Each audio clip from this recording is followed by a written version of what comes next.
Hello students, today's class for class 10th chapter कर रहे हैं हम 6th exercise 6.5 question number 4 onwards बात करते हैं। क्या है question number 4? 4th 5th 6th ये ना 2 मार्कर क्वेश्चन बनते हैं आपके, ठीक है। ABC is an isosceles triangle right angled at C, prove that AB square is equal to 2AC square. देखो जी, एक पहले ABC ट्रायंगल बनाती हूँ मैं जिसमें राइट एंगल्ड एट C है, तो AB अब आइसोसेलेस है। खुद सोचो कि अगर ये 90 है तो पक्का ये 45 क्योंकि यही दो एंगल जो है एक्यूट एंगल है और यही दो एंगल आपस में बराबर होंगे। और अगर यही दोनों एंगल आपस में बराबर हैं तो इट मींस ये और ये साइड ही बराबर होती है। तो हमेशा याद रखिए, राइट एंगल ट्रायंगल में अगर आइसोसेलेस वर्ड आ गया है तो इसका मतलब परपेंडिकुलर और बेस ये दोनों सेम है। हाइपोटेन्यूज हमेशा हमेशा हमेशा बड़ा ही होता है, ठीक है जी। तो अब बात करते हैं हम गिवन की।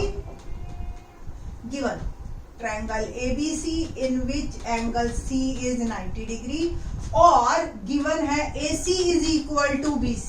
ये बात आपने खुद जज करनी है ना। To proof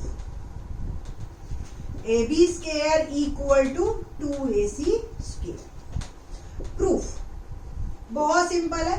in triangle ABC अगर एंगल C 90 डिग्री है तो बाय पाइथागोरस थ्योरम, क्या कहती है Pythagoras theorem? Hypotenuse square is equal to perpendicular square plus base square, यानी कि AB स्क्वायर, हाइपोटेन्यूज AB है, और AC square plus BC square. But AC और BC तो इक्वल है गिवन, तो AB square equal to AC square plus AC square. BC की जगह भी मैंने AC लिख दिया और ये बन गया 2AC square. Hence proof. A very easy one question, ठीक है जी। नेक्स्ट हमारा क्वेश्चन है सेकंड, फिफ्थ है जो इसी का ही कन्वर्स है। क्या है question fifth? ABC is an isosceles triangle. अब ये नहीं लिखा हुआ राइट एंगल एट C, और इनफैक्ट ये गिवन है right angle ABC is an isosceles triangle in which AB square, sorry, if AB square is equal to 2AC square, prove that ABC is a right triangle. और isosceles triangle में आपको AC is equal to BC दे दिया है।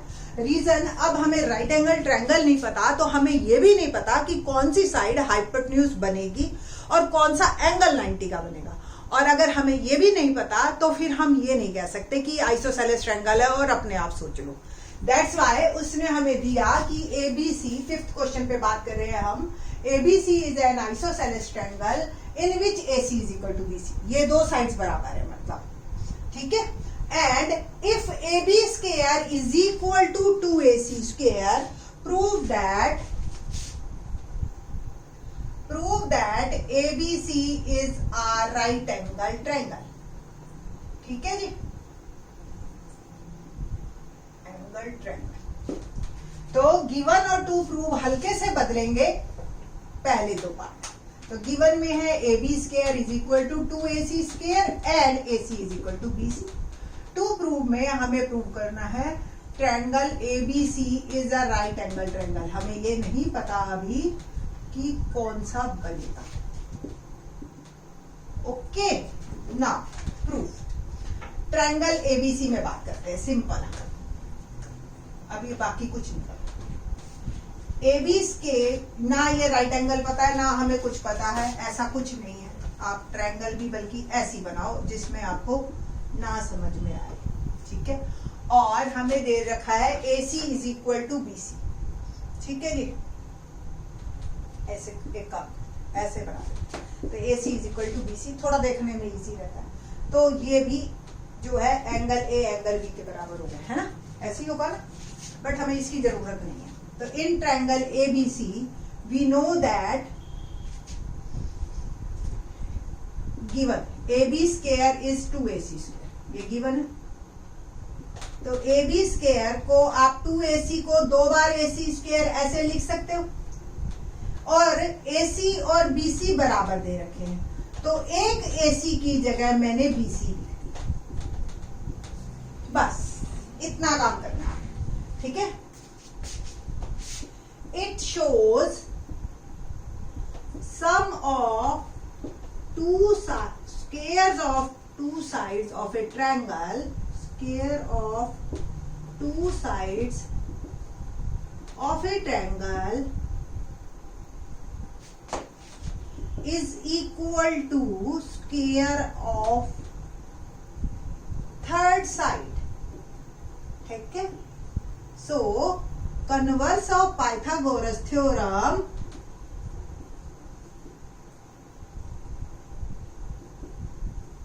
Converse of Pythagoras theorem, angle C is 90 degree. देखो जो एक अकेली साइड है, जो वर्ड इसमें नहीं आया वही 90 होगा, ओके।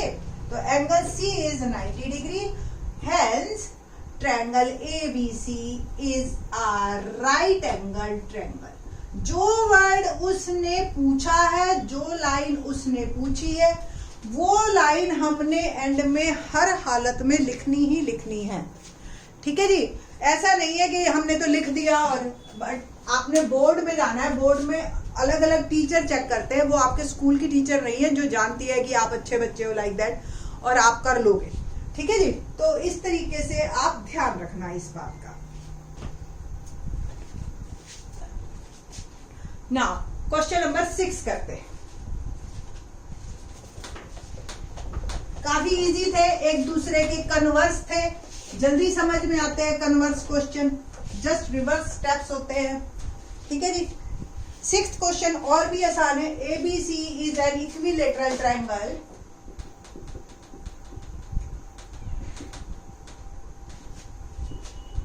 इक्विलेटरल ट्रायंगल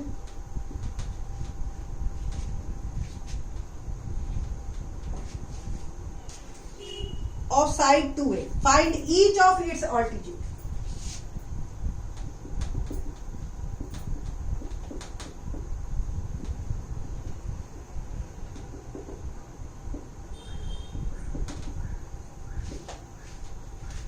दिखने में क्वेश्चन थोड़ा सा ऐसा लगता है पता नहीं क्या क्वेश्चन दे दिया, बहुत ही इजी है। एक इक्विलेटरल ट्रायंगल बनाते हैं, थोड़ा सा अगर आपको नहीं समझ में आए ना, आप 1 या 2 स्टेप फॉरवर्ड चलिए, आपको अपने आप क्लियर होना शुरू हो जाएगा कि वो क्या मांग रहा है, ठीक है जी। तो ABC is a right angle triangle, all sides are equal, तो हमें उसने ये भी दे दिया कि ऑल एंगल्स आर 60 डिग्री, ठीक है। अब मेरे को ऑल्टीट्यूड ड्रॉ करना है एक, क्योंकि ऑल्टीट्यूड ही प्रूव करना है। मैं एक ही प्रूव करूंगी और ये लिख देंगे हम कि इक्विलेटरल ट्रायंगल के ऑल ऑल्टीट्यूड्स आर इक्वल, तो एक निकाल दिया तो बाकी 2 भी उसी लेंथ के, ईच आउट, ठीक है। तो given triangle ABC in which AB equal to BC is equal to AC is equal to 2, ये हमें दे रखा। To prove we have to find AD, ठीक है। प्रूफ। अब इन ट्रायंगल ABD आपको दिखाई दे रही है, एंगल D इज 90 डिग्री, ठीक है जी। Equilateral triangle has altitude has same altitude as well as median। जो altitude होता है वही median होता है equilateral triangle. So AD perpendicular on BC and D is midpoint of BC.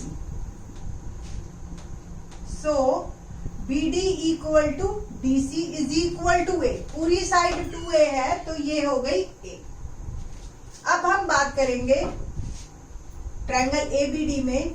आप ये इसको अब लिखिए बेटर है। Triangle ABD angle D is 90 degree by Pythagoras theorem. Right angle triangle में लगती है ना। AB स्क्वायर, देखो अगर ये 90 है तो ये राइट, ये हाइपोटेन्यूज है, तो AB square equal to AD square plus BD square. AB square, A B 2a है, AD हमें फाइंड आउट करना है, और BD मैंने अभी निकाल दिया, वो है A मेरा। ठीक है जी, तो होप सो आपको दिख रहा होगा, आ रहा है। ओके, नाउ AD स्क्वायर और ये भी A स्क्वायर, तो ये हो गया 4A स्क्वायर, और A स्क्वायर को मैं इधर ले आई, तो AD square, AD square is equal to 3A square. AD आ गया, taking square root both side, तो 3 का तो रूट 3 हो जाएगा, और A स्क्वायर का हमारा A बन जाएगा। ठीक है, तो AD इज इक्वल टू 3, ये हमारे पास कंप्लीट होता है इस तरीके से। तो ऑल्टीट्यूड, अब वही वाली बात है, आपको रिजल्ट अगर आप ध्यान रखोगे हमेशा तो आपके लिए फायदा है। 1 मार्कर क्वेश्चन बड़े आराम से हो जाते हैं। तो एक्चुअल में ये क्या बना आपको बता दूं, √3/2 of side of A triangle, equilateral triangle. तो किसी भी इक्विलेटरल ट्रायंगल का अगर ऑल्टीट्यूड या मीडियन, या ये जो, चलिए मीडियन और ऑल्टीट्यूड में रहते हैं, बाकी आगे की बात मैं नहीं बताती, कंफ्यूज हो जाएंगे आप। तो उसकी लेंथ अगर आपको हमेशा याद रखनी है तो वो है √3/2 ऑफ साइड। कैसे, देखिए यहाँ पे साइड जो है आपकी 2a है, दैट्स व्हाई ये √3a आया। ठीक है, तो इसको भी आप रिजल्ट बना लीजिए। मैंने आपको बार बार बता रही हूं मैं कि जो है ज्योमेट्री उसकी अच्छी, जो सम करता है ना उसको सम की तरह ना लेके रिजल्ट की तरह ले ले। अगर रिजल्ट आपको याद रहेंगे तो आपके जो है क्वेश्चन बहुत बहुत बहुत आसान हो जाएंगे। ठीक है जी, क्वेश्चन नंबर 7 करते हैं।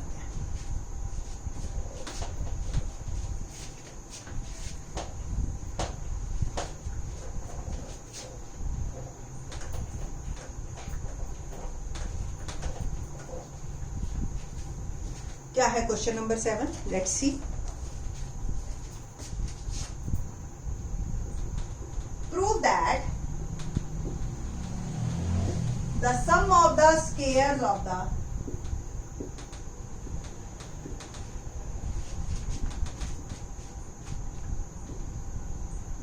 sides of a rhombus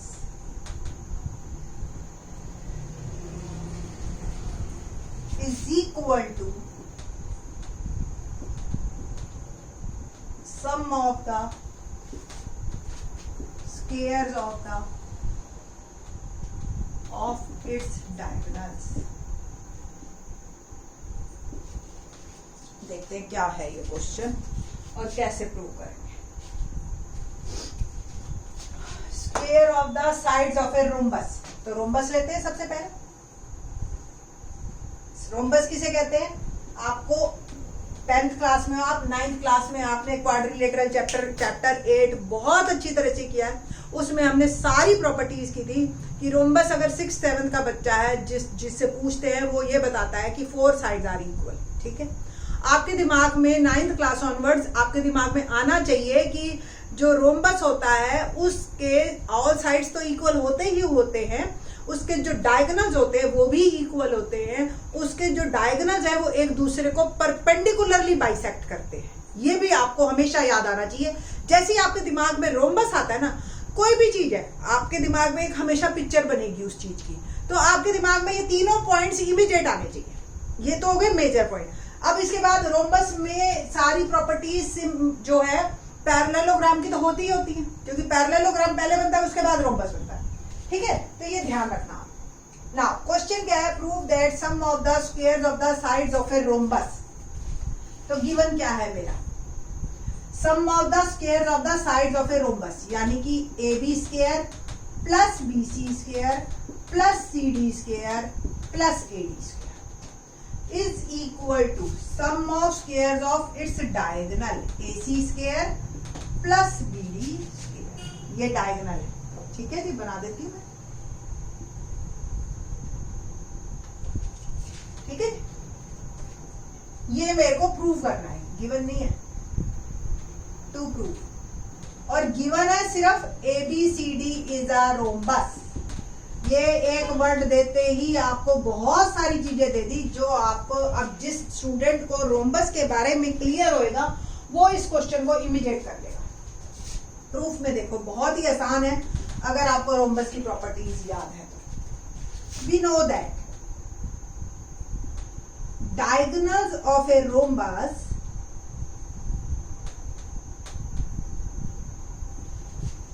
perpendicularly bisect each other.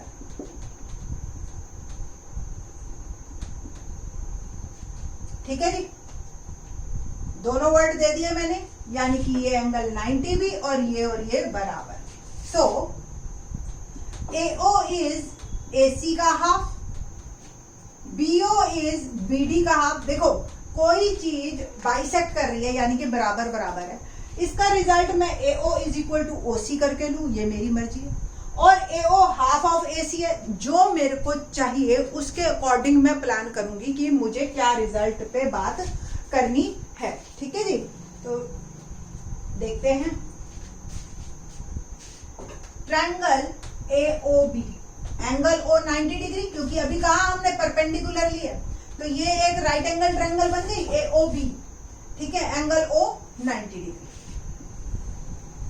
Bye Pythagoras theorem.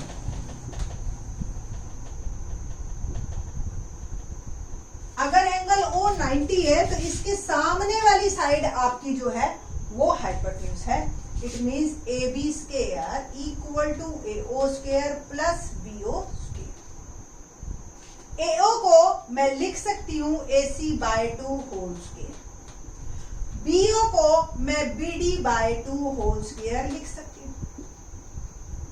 तो AB square equal to AC square by 4 plus BD square by 4, और 4 से आप मल्टीप्लाई कर दीजिए तो आ गया 4AB square equal to AC square plus BD square. ये अभी रिजल्ट आपको वो उस फॉर्म में नहीं दिखाई दे रहा जो एक्चुअल में हम चाहिए।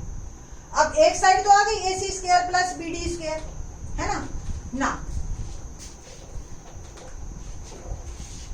Rhombus has